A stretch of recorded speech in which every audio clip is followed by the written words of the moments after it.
नमस्कार, मी तुषार शेटे। दिवसभराच्या बातम्यांमध्ये आपलं स्वागत। पाहूयात आजची दिवसभरातली सर्वात मोठी आणि महत्त्वाची बातमी आहे अनिल देशमुखांच्या चौकशीच्या संदर्भातली।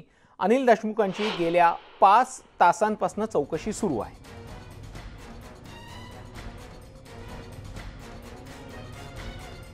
अनिल देशमुखांनी आज चौकशीला हजेरी लावलेली होती। ईडी कार्यालयात त्यांची चौकशी सुरू आहे। अनिल देशमुखांना दुपारी त्यांची वैद्यकीय तपासणी करण्यासाठी त्यांना रुग्णालयात नेण्यात आलं होतं आणि त्यानंतर साधारण दुपारी 1 वाजल्यापासून त्यांची चौकशी सुरू आहे। अनिल देशमुखांचे वकील इंद्रपाल सिंग हे सुद्धा ईडी कार्यालयात उपस्थित आहेत। अधिक माहिती जाणून घेऊयात। आपली प्रतिनिधी प्रणाली कापसे आपल्या सोबत जोडली गेलेली आहे।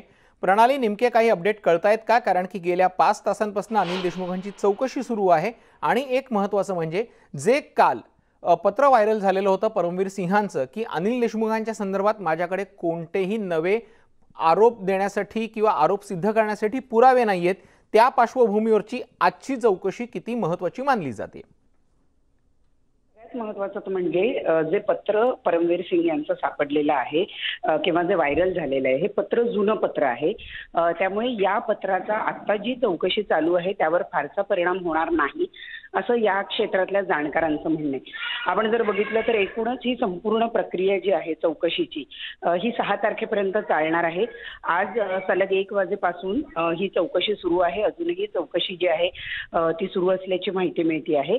इंद्रपाल सिंग जे की अनिल देशमुखांचे वकील आहेत ते साधारण 12 वाजताच्या सुमारास ईडी कार्यालयामध्ये हजर झाले होते।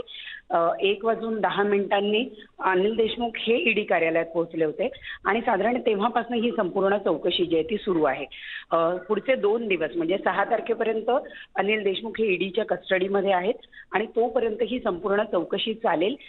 काल व्हायरल झालेल्या पत्राचा या चौकशीवर फारसा परिणाम होणार नाही असं जाणकारांचं म्हणणं आहे।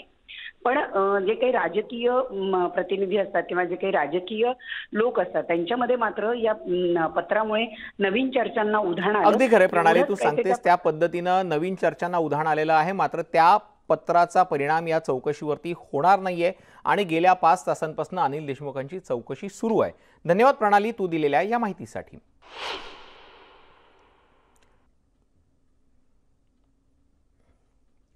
पाहूयात पुढची बातमी एसटी कर्मचाऱ्यांच्या संपाची।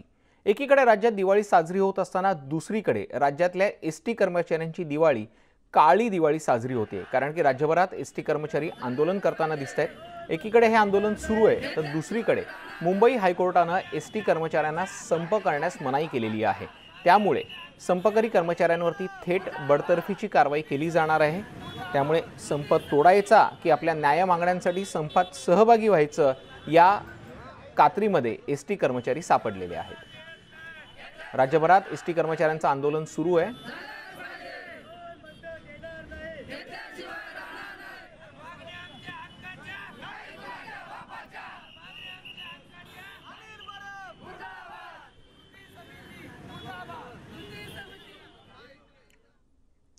एकीकडे एसटी कर्मचाऱ्यांचा संप सुरू आहे, त्यांची काळी दिवाळी सुरू आहे, तर अक्कलकोट आणि बुलढाण्यामध्ये सुद्धा शेतकऱ्यांनी काळी दिवाळी साजरी केलेली आहे।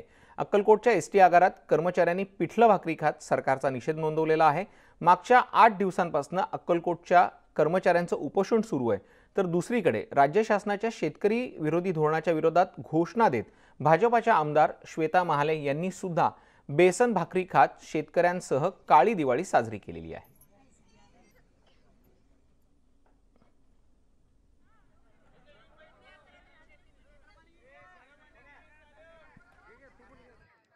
महाविकास आघाडी सरकारने शेतकऱ्यांना काही दिलं तर नाही, दिवाळीचा गोड घास त्यांना दिलं नाही।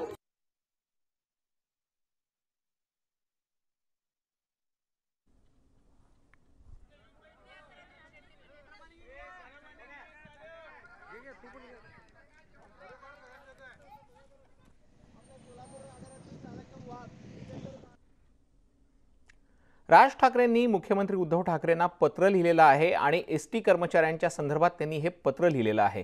संपकरी कर्मचाऱ्यांवरती कारवाई केली जाते, मात्र ही कारवाई करू नये अशी मागणी राज ठाकरेंनी केलेली आहे। राज ठाकरे यांनी आपले बंधू आणि राज्याचे मुख्यमंत्री उद्धव ठाकरे यांना पत्र लिहिलेलं आहे। एसटी कर्मचाऱ्यांवरती कारवाई करू नये अशी मागणी त्यांनी या पत्रातनं केलेली आहे। संपकरी कर्मचाऱ्यांवरती थेट बडतर्फीची कारवाई केली जाते आहे आणि ती कारवाई सरकारनं करू नये यासाठी ही मागणी त्यांनी केलेली आहे। कर्मचाऱ्यांना राज्य सरकारनं नोटीस बजावलेली आहे। एसटी कर्मचारी जगला तरच एसटी जगेल याचं भान आपण ठेवाल आणि कारवाई न करण्याचे आदेश परिवहन मंत्र्यांना द्याल असं मला वाटतं, असं राज ठाकरेंनी या पत्रात म्हटलेलं आहे।